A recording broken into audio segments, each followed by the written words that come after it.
She whispered, "You're not his real father," right after our son's graduation. So I left without saying a word. He had no idea why I disappeared. "You're not his real father." That's what my wife whispered in my ear, smiling, holding my arm, not 10 seconds after our son's name was called at his high school graduation. The stadium was still clapping. People were on their feet, crying, laughing, hugging. And I just stood there, frozen, applauding like an idiot, pretending my entire world hadn't just collapsed under my feet. For 18 years, I lived for that boy. His name is Alex. And up until about 3 seconds before my wife opened her mouth, I was the proudest dad in the world. I woke up that morning feeling like this was my reward for every overtime shift, every sleepless night, every school project I stayed up helping him finish while his mom was too tired. He's got a full ride to college. He's smart, kind, funny. Everyone says he looks like me, and I always beamed when they said that. I thought I'd pass something on. The moment they called his name, I felt like my heart would burst. He looked so grown up, walking across that stage in his navy blue robe. I had my phone out, recording, cheering, crying a little, even. And just as I lowered the phone to turn to my wife, she leaned in and said it, like she was telling me the parking meter had expired.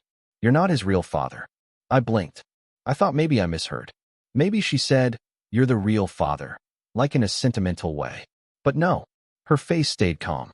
She didn't even look at me when she said it, just kept her eyes on the stage, clapping like we were still in a celebration. I wanted to tell you now, before he goes off to college. I don't want to keep secrets anymore." My ears were ringing. I couldn't hear the next name being called. The rest of the crowd faded out like static. There was no warning, no build-up, no big fight before the ceremony, no affair I was suspicious of. She just chose the one day I wanted to hold on to forever, to set it on fire. And here's the part that really screws with my head. She said it with relief, like she had been carrying a heavy box and finally dropped it. Like I was supposed to say, "Thank you for your honesty." We stood in the crowd for another 20 minutes while names were called. I didn't move. I didn't say a word. And when our son walked over, beaming with that crooked smile I used to think he got from me, I hugged him. I hugged him like it was the last time I'd ever get to. "You did good, kid," I said, my voice cracking. "You crying, Dad?" he teased. "Shut up. You're making me look soft in front of all these people," I said, trying to laugh. And I held on a little longer than I probably should have. After that, we had dinner reservations. A little Italian place he loved, with string lights and wood-fired pizza. His grandparents were there. His girlfriend. Our friends. Everyone was smiling, toasting him. And I sat at the head of the table, hands shaking under the cloth napkin on my lap. I looked at my wife. She was glowing, chatting about dorm supplies and financial aid forms like she hadn't just thrown a grenade into my life. I stared at her for a full minute while she talked about picking up new bedsheets at Target. And I wondered, how long has she known? Did she ever intend to tell me? Was it eating her alive? Or was it just easy to forget? I kept thinking about Alex. About the first time he held my finger in the hospital. About the time I raced to pick him up when he fell off the monkey bars and broke his arm. About the nights I sat beside his bed while he cried over some middle school heartbreak. Was none of that real? Or worse, was it real only to me? I stayed silent the entire dinner. I forced a smile for the group photos. I gave a toast. I said, "Alex, watching you grow into the man you are today has been the greatest honor of my life. You've made me proud every step of the way. I can't wait to see what you do next." They all clapped. My wife squeezed my hand, and I sat down, heart pounding like a war drum in my chest. That night, after everyone was asleep, I poured a glass of whiskey, but I didn't drink it. I just stared at it, like it had the answers. Then I grabbed a blank piece of paper, and I started writing him a letter. Not to confront, not to explain, but because if I didn't get these thoughts out of my head, I might not survive. All right, so, after that whisper at the graduation, you'd probably expect fireworks, right? Me screaming, throwing a plate, asking who the real dad is, walking out on the spot. Yeah, I thought about all of that. Every single one of those reactions played in my head like some movie I wasn't part of. But in real life, I didn't do a damn thing. I went through the motions, smiled in photos, clapped when Alex gave a short speech at dinner, told his girlfriend she was smart for picking a guy like him. I played my part, the dad role, like I had for 18 years, even though I now knew I was just, I don't even know, a stand-in, a prop. When we got home that night, I waited for her to say something. Anything. But she didn't. She just kicked her shoes off, said her feet were killing her, asked if I wanted some tea, and went upstairs. That's when it hit me. This wasn't a confession. It was a cleanup job. She wasn't telling me to open up a conversation. She was telling me to clear her conscience. Like she was saying, okay, I did the right thing. Now we can move on. Like she had checked it off her to-do list. I didn't sleep that night. I sat on the couch in the dark, staring at the TV while it played some late-night game show on mute. And I just kept thinking about him. Alex. All those years. Did she know from the start? Did she lie every time she called me a great dad? Did she ever once feel sick with guilt watching me pour everything I had into raising that boy? The next morning, she made eggs like nothing happened. She kissed my cheek, smiled, even hummed to herself while packing leftovers from the party into the fridge. I swear to you, she acted like we were just any other couple who'd just watched their son graduate. Like the words, "You're not his real father," never even came out of her mouth. And me? I went right back into my role. I got dressed, went to work, came home, ate dinner, nodded when she talked about Alex's college orientation schedule, said, "Yeah, sounds good," when she mentioned taking him shopping for dorm stuff. I was dying inside, man. Like, I can't even explain it. Every time Alex walked into the room, I felt like a fraud. Like I had stolen someone else's place in his life, and I didn't even know it. But at the same time, I couldn't stop loving the kid. How do you just turn that off? He was still the same boy I taught how to drive. Still the same kid I coached in Little League. Still my son, right? But now there was this voice in my head that wouldn't shut up. He's not yours. He was never yours. And her? She never brought it up again. Not once. A week passed. Then another.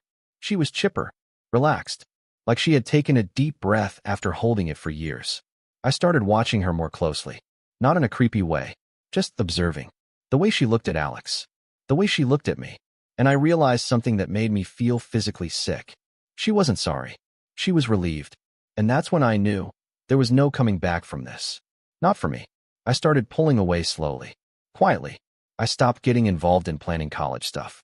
Stopped giving parenting advice. When Alex asked for my opinion on majors, I told him he should do whatever he wants. I kept it neutral. Flat. Because the truth is, I didn't trust myself to speak from the heart anymore. My heart wasn't working right. It was stuck in this weird place between rage and heartbreak. And the weirdest part? I never confronted her. Not once. I didn't ask who the father was. I didn't ask how long she knew. I didn't ask why. Because deep down, I already knew none of the answers would make it better. I started writing more letters. The one to Alex wasn't enough. I kept writing. Almost every night. To myself. To him. To her. To no one. I didn't know what I was going to do yet. I just knew I couldn't stay here forever, smiling for photos, being the good husband, pretending everything was okay. But I also knew I didn't want to destroy Alex's world. He deserved a clean launch into adulthood. I wasn't going to drop a bomb on his life just because mine got hit. So I made a choice. A silent one. I was going to leave. Not with yelling. Not with drama. Not with revenge. Just leave. Like I had never been there to begin with. You ever live with someone after they've killed a part of you? It's a weird feeling. Like you're haunting your own life. You walk through the same rooms, eat the same meals, sleep in the same bed, but none of it feels like yours anymore. That's what it was like after graduation. I was physically there, but mentally, I was gone. From the outside, we looked like a happy little family wrapping up a milestone. Alex was glowing, excited about moving out, talking about his future like the whole world was wide open. I wanted to be happy for him. I really did. But every time he said Dad, it felt like a hot knife under my ribs. He had no idea, and I wasn't going to be the one to tell him. Not yet. Not before he left home. Not while he was standing at the edge of the next chapter in his life. He deserved to step into it with joy, with pride. I wouldn't be the reason he looked back in pain.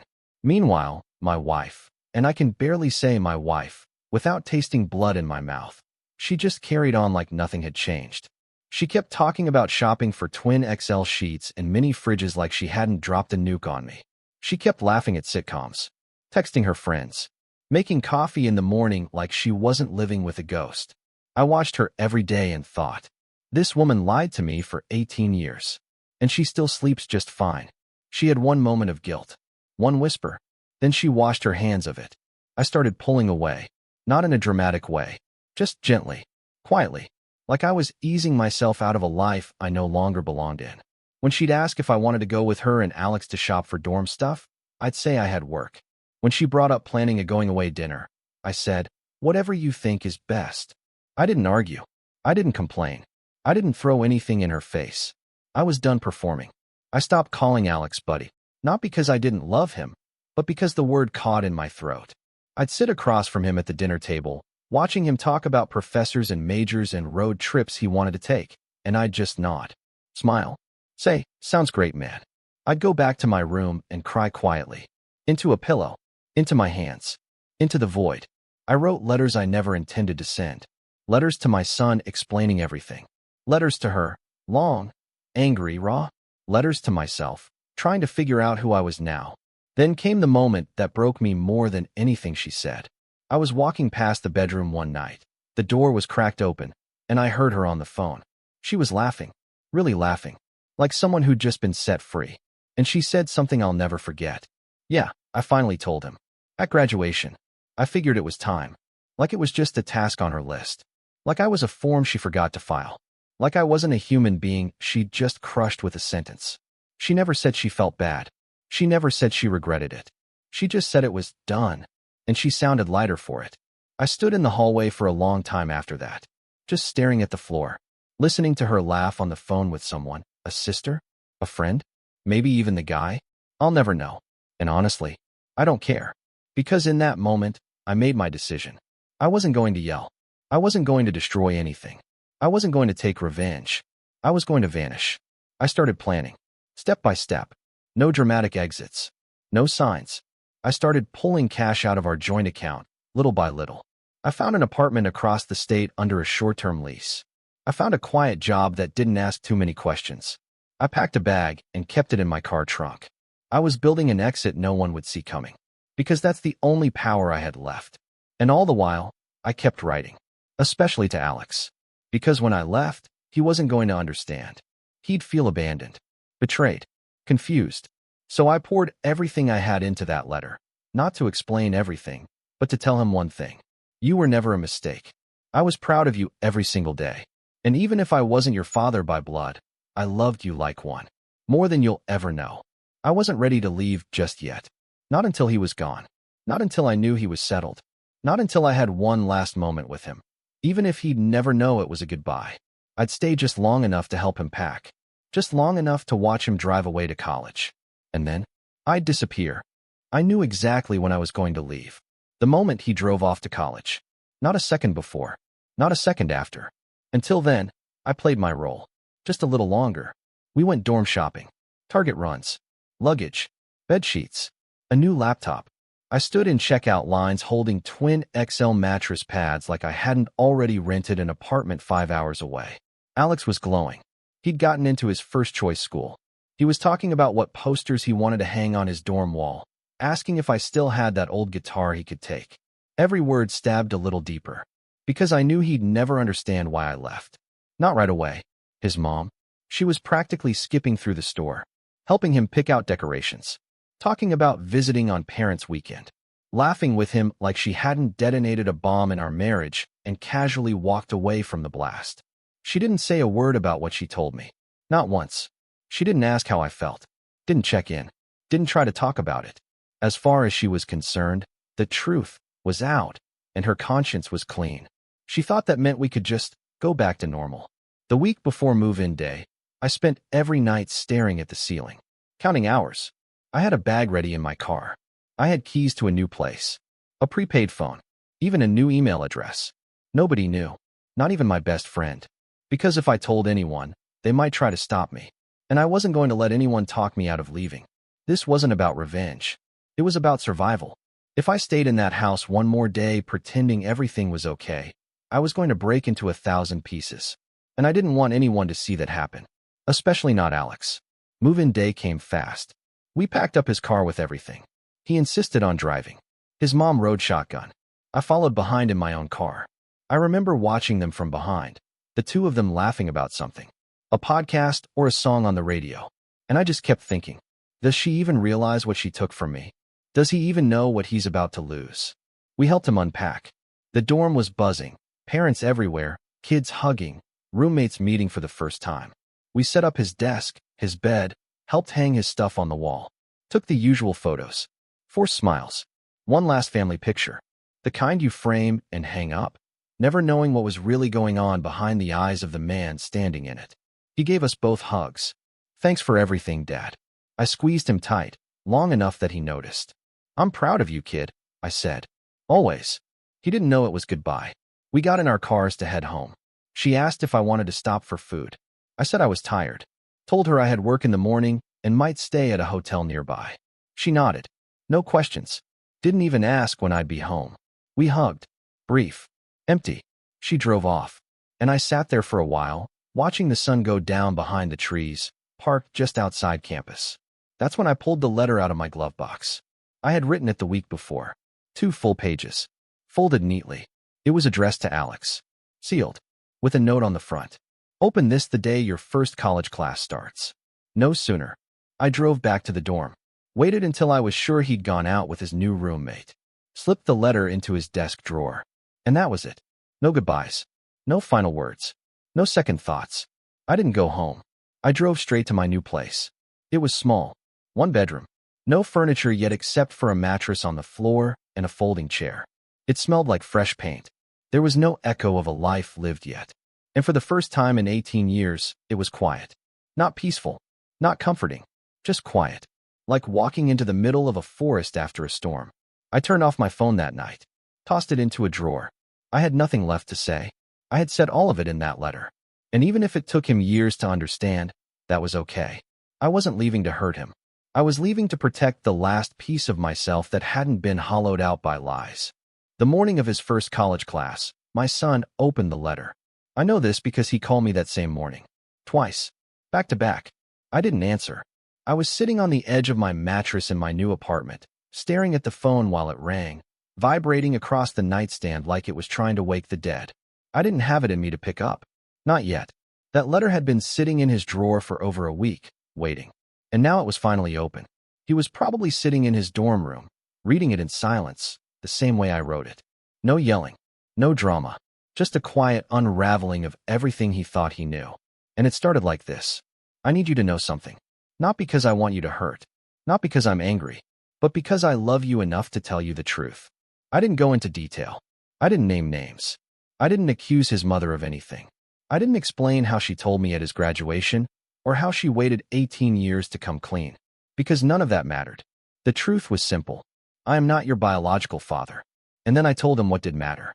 But I was there when you were born. I held you in my arms before your mom did. I walked you to school on your first day, even though you told me you were too old to hold hands. I taught you how to throw a curveball, how to tie a tie, how to apologize when you messed up, and mean it. I'm not your father by blood, Alex. But I am your father in every single way that counts. I told him I didn't leave because of him, that I stayed until he was ready to stand on his own. That walking away was the hardest thing I've ever done in my life. But I didn't want to explode his world before he got the chance to build one for himself. I didn't leave you. I left the lie. I told him I'd always be proud of him, that there wasn't a single day I regretted being his dad. Not one. I told him he could reach out whenever he wanted. Or not. I wouldn't force a connection. Wouldn't guilt him. Wouldn't ask him to understand it all right away. I'll be somewhere, rooting for you. That part hasn't changed. It never will. After the phone call stopped, I sat with the silence. Didn't check messages. Didn't reply. He needed time. To process. To be angry. Confused. Maybe even feel betrayed. And I owed him that space. It was almost 2 weeks before I heard from him again. This time, it wasn't a call. It was a message. Short. Simple. I still have it burned into my memory. I don't know what to say, but I read every word. And I cried. A lot. I don't think I understand everything yet. But I still love you. And I think you're still my dad. I sat with that message for a long time. No fireworks. No dramatic reconciliation. Just a thread between us. Thin, fragile, but real. And that was enough. The truth is, I didn't write that letter expecting forgiveness. I didn't expect anything. But the fact that he still saw me as his dad, even after everything, that made the silence worth it. The waiting. The heartbreak. The lonely nights staring at a blank wall. It meant that somewhere underneath all the pain, something real had survived. He's got his own life now. New friends. Classes. Maybe even a girlfriend. He hasn't said yet. We text sometimes. Nothing deep. Just little check-ins. But that's okay. We've both been through something we don't fully have the words for yet. But we're still here. Still talking. Still trying. And her? His mother? She hasn't reached out. Not once. And I'm okay with that. Because I left for a reason. Not out of rage. Not for revenge. But because I needed to be somewhere I could breathe again. And for the first time in a long time, I can. It's been 6 months since I left. Long enough for people to start forgetting what my life used to look like. And if you ask me how I'm doing, I'll probably say something like, I'm fine. And I'd mean it. Mostly. Because I did find peace. But peace isn't what people think it is. It's not warm. It's not some mountaintop moment where you feel enlightened and whole. Sometimes peace is just quiet. Just waking up in a place where nobody lies to you. Where nobody smiles while breaking your heart. My apartment still doesn't have much in it. A couch now. A couple books. A mug with a crack in the handle that I can't bring myself to throw away. There's a rhythm to my life. Mornings are slow. Coffee. A walk. Some freelance work from my laptop. Evenings are quieter. A little cooking. Some music. Writing when the words want to come. Nobody asks where I am. Nobody waits for me to get home. It's lonely sometimes. But it's honest. Alex still texts me. Not every day. Not like when he was younger. But when he does, it always stops me in my tracks. A photo of his dorm room. A screenshot of his grades. A random, you ever try Ethiopian food? I think I'm addicted. Stuff like that. And sometimes he signs it. Love you, Dad. I don't think he even knows how much that means. He hasn't asked for the full story. Not yet. I think he will someday. And when he's ready, I'll tell him, the clean version. Not the bitter one. Because I want him to keep his faith in people. Even if I lost mine for a while. As for her, I haven't heard her voice since the day she drove away from that college parking lot. Haven't seen her face. Haven't opened a single email. I don't hate her. I wish I did. But I don't. She gave me Alex. She gave me years of memories that still live in me, even if they were built on something false. And I loved her once. I gave her everything. That's not something you erase. But I don't miss her. Not anymore. Because the version of her I loved died the day she whispered the truth like it was nothing. Sometimes I think about what would have happened if I never found out. If she never told me. If we kept going, just pretending. I would have walked her down the aisle at our son's wedding one day, smiling beside the man who never knew I wasn't the real thing. And maybe part of me wishes I had stayed in that lie. Maybe part of me wishes I never knew. But the bigger part? The part that still knows who I am? That part's grateful. Because now, at least, I know what was real. Alex was real. Every bedtime story. Every skin knee. Every proud tear. That was mine. She might have lied about biology. But she couldn't fake that. And that's what I hold on to now. Not revenge. Not anger. Not what I lost. But what I had. And what I still have. Because if there's one thing I learned in all of this, it's that being a father isn't about DNA. It's about showing up. Every single day. Even when you don't have all the answers. Especially then. So yeah, I chose peace. But peace isn't easy. It's hard. It's lonely. It's full of questions and quiet nights where you wonder if you did the right thing. But it's also free. And for the first time in a long time, so am I.